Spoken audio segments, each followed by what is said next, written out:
Hello friends, जीवन academy में आपका स्वागत है। उम्मीद करता हूं कि आप लोग बहुत अच्छे से होंगे। फ्रेंड्स, आज हम लेकर आए आप लोगों के लिए सोशल साइंस से कुछ महत्वपूर्ण प्रश्न।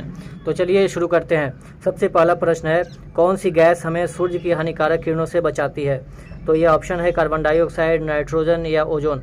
तो इसका राइट आंसर होगा ओजोन गैस। ओजोन गैस हमें सूरज से आने वाली हानिकारक किरणों से यानी परावैंगनिक किरणों से, अल्ट्रावायलेट रे से हमें बचाती है। दूसरा प्रश्न है, वायुमंडल की सबसे महत्वपूर्ण परत कौन है? क्षोभमंडल, समताप मंडल या मध्यमंडल? तो वायुमंडल की सबसे महत्वपूर्ण परत मानी जाती है क्षोभमंडल को, क्योंकि मौसम संबंधित सभी घटनाएं क्षोभमंडल में ही होती है, जैसे बारिश का होना,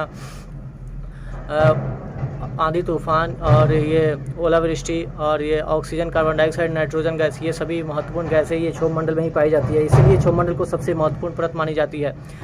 थर्ड प्रश्न है, वायुमंडल की परतों में जब हम ऊपर जाते हैं तो वायु दाब बढ़ता है या घटता है या समान रहता है? तो वायुमंडल में जैसे जैसे हम ऊपर जाते हैं तो वायु दाब घटता है। चौथा प्रश्न है, विश्व वन दिवस कब मनाया जाता है?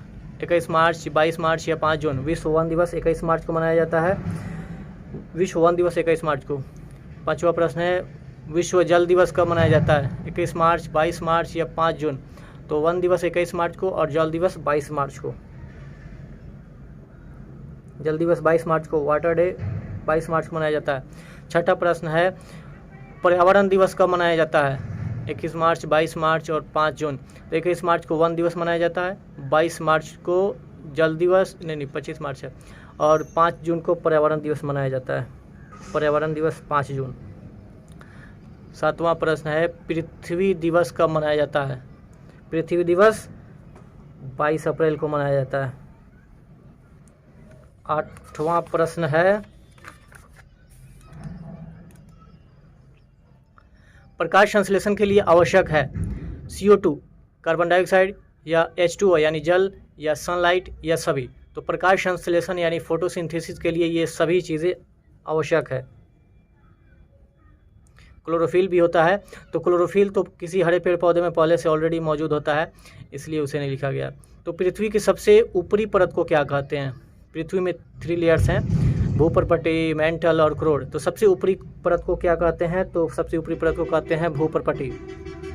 पृथ्वी की सबसे पतली परत कौन है? यानी भूपर्पटी, मेंटल और क्रोड में सबसे पतली परत कौन है? तो सबसे पतली परत है जो ऊपर है, भूपर्पटी। सोपानी कृषि किस राज्य में प्रचलित है? सोपानी यानी सीढ़ीदार खेती होती है, किस राज्य में प्रचलित है? बिहार, झारखंड या उत्तराखंड? तो उत्तराखंड, ये पहाड़ी इलाका है, तो उत्तराखंड में ही सोपानी कृषि यानी सीढ़ीदार खेती की जाती है, सीढ़ीनुमा खेती होती है उत्तराखंड में। सीमेंट उद्योग का सबसे प्रमुख कच्चा माल क्या है? चूना पत्थर, बॉक्साइट, ग्रेनाइट या मिट्टी? तो सीमेंट उद्योग का सबसे प्रमुख कच्चा माल है क्या है? चूना पत्थर है। सबसे बड़ा लौह उत्पादक राज्य, सबसे बड़ा लौह उत्पादक राज्य कौन है? तो सबसे बड़ा लौह उत्पादक राज्य कर्नाटक है। कर्नाटक की राजधानी बेंगलुरु। किस खनिज को उद्योगों की जननी कहा जाता है? उद्योगों की जननी यानी माँ। किस खनिज को उद्योगों की जननी कहते हैं? तो लोहा को, कोयला को या पॉलीथीन को? तो आप थोड़ा सोचिए कि किसी फैक्ट्री से यदि लोहा को हटा लिया जाए तो फैक्ट्री बर्बाद हो जाएगा, ख़त्म हो जाएगा। तो लोहा ही है जो किसी उद्योग के लिए जननी होती है, किसी उद्योगों की जननी होती है लोहा। इनमें कौन अधात्विक खनिज है? अधात्विक खनिज इनमें से कौन है? सोना, चांदी, लोहा या अभ्रक? तो अधात्विक खनिज है अभ्रक। आज का लास्ट प्रश्न है, चरक का संबंध किस देश से था?